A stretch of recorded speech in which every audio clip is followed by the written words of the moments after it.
कोकणातील गुढीपाडवो साजरो करूची पद्धत। नमस्कार मंडळींनो, मी कोकणी ब्लॉगर स्वागत करते माझ्या व्लॉगमध्ये। तर मंडळींनो, सर्वप्रथम सगळ्यांका गुढीपाडव्याच्या हार्दिक शुभेच्छा। तर नवीन वर्ष असा तर त्याचीच गुढी तोडीसाठी आम्ही चाललेलो आहोत। तर आज मी आणि आजोबा निघालेलो आहोत। तर मी हातात जरा गक्का सुद्धा घेतलेला आहे, कारण की चाफ्याची फुलं सुद्धा काढायची होती। तर नंतर इल्यानंतर आपण चिवारणीकडे गेल्यानंतर आजोबाने सुद्धा तशी काठी बघली आणि त्याच्यानंतर घाव घातल्याने चिव्यार आणि चिवाव नंतर एक तोडून मस्तपैकी घेतला।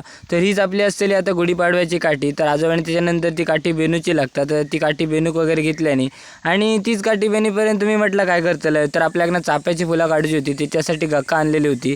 तर सुंदर अशी आपली ना चाफ्याची फुलं मोडून घेतलं आणि त्याच्यानंतर मग ती आता घराकडे न्यायची होती। तर काठी वगैरे तोडून झाली, त्याच्यानंतर फुलं आणि काठी अशी घेऊन आम्ही आता निघालेलो घराकडे जाऊ। तर आजोबा तुम्ही बघू शकता कशा प्रकारे गुढीची काठी घेतल्याने असा। तर कोकणातलं गुढीपाडवं कसं केलं आता तुमका दाखवतलं। तर या ठिकाणी भावान मस्तपैकी इल्यानंतर देव वगैरे पूजून झालो। तर देव वगैरे पूजून झाल्यानंतर आपण पुढची तयारी चालू करतला। तर याच निमित्तानं तुमका सांगूची एक इच्छा असा की आपण आता गुढीपाडवं करता, पण ह्योच गुढीपाडवं कशासाठी केलं जाता ह्या तुमका माहिती असा काय, तर ताच मी तुमका सांगतलंय। तर पूर्वापार चलत दिलेल्या शास्त्रानुसार याच दिवशी ब्रह्मदेवाने सृष्टीची निर्मिती केल्याने असं सांगितलं जातं आणि ह्या क्षणापासून ना काळाची सुरुवात झाली।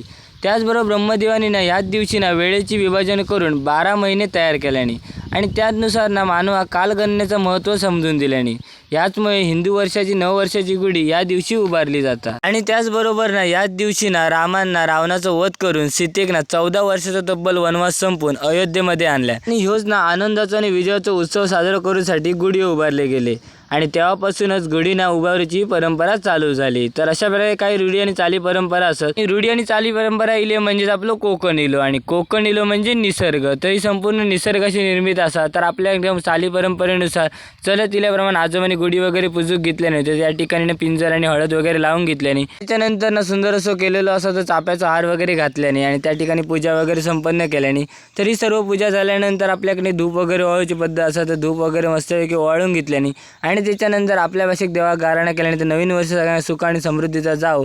तर अशा वेळेस सुंदर असा गाराणा झाल्यानंतर आमचं सगळ्यात बारक्या म्हणजे निर्वीण वगैरे सुद्धा नसते की पाया वगैरे पडून घेतल्या आणि त्याच्यानंतर म्हटलं आपण सुद्धा पाया पडाय तर सगळ्यांका सुखी ठेव असं आशीर्वाद घेतलं आणि नवीन वर्ष आनंदाने भरभराट जाऊन दे असंच म्हटलं। पाय वगैरे पडून झाला आणि पाय वगैरे पडून झाल्यानंतर आजोबाने मस्तपैकी नैवेद्याकडनं पाणी वगैरे सोडल्याने आणि त्याच्यानंतर आपण सगळेच जेवक बसला।